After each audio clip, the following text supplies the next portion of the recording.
William Shakespeare, one of the greatest authors of all time, was born in Stratford-upon-Avon, England.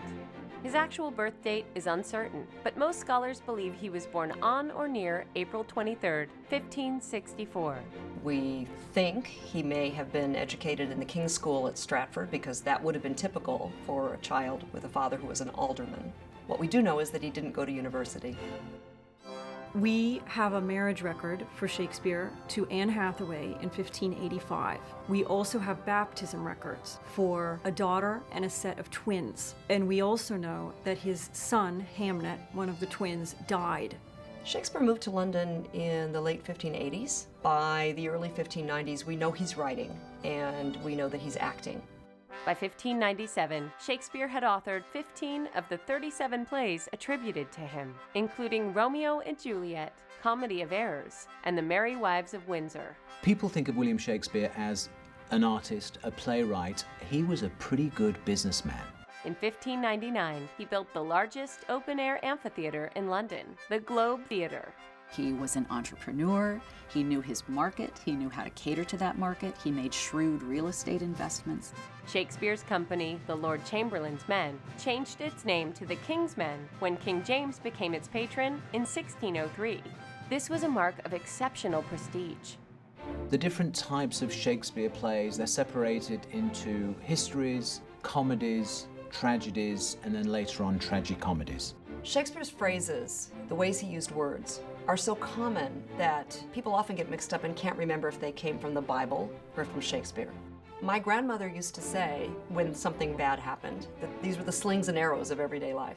She was not an educated woman, and she didn't go to Shakespeare plays. She didn't get that one from the Bible. What scholars call Shakespeare's middle period, from 1595 to 1605, included such classic comedies as Midsummer Night's Dream, As You Like It, Twelfth Night, and Much Ado About Nothing. He also produced Hamlet, Othello, and Macbeth during this period. Right at the cusp, where Shakespeare begins to write Lear, it tips into what we could call the later Shakespeare. And this period produces Lear, Antony and Cleopatra, Tempest, Winter's Tale, Pericles, Cymbeline. Shakespeare wrote great stories. For example, one of the stories starts with a king who is tired, he doesn't want to govern anymore, so he says to his three daughters, I'm going to separate the kingdom between the three of you, but it's going to be based on who tells me how much they love me.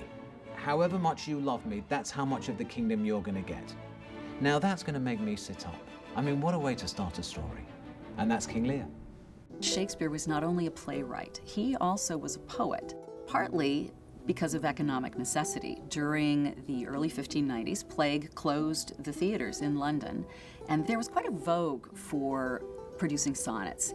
Shakespeare wrote 154 sonnets, in addition to several narrative poems. Shakespeare worked the English language, milked it for all it was worth, made up words if it didn't give him the right words. He is one of the first professional writers.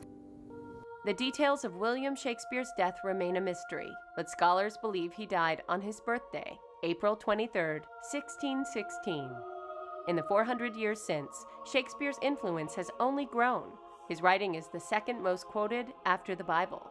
He has been credited with introducing almost 3,000 words to the English language, and a Google search on Shakespeare returns more than 140 million results. Shakespeare talked about the human condition. He explains to us how we think, how we feel, the human psyche. He eloquently explains it. In the 18th century, questions arose about the authorship of Shakespeare's work, given the vague details we know of his life, his lack of higher education, and the similarity of his plays to others of the day. Today, most scholars believe Shakespeare wrote all his plays and sonnets. I would argue that Shakespeare's legacy is the most influential figure in human civilization.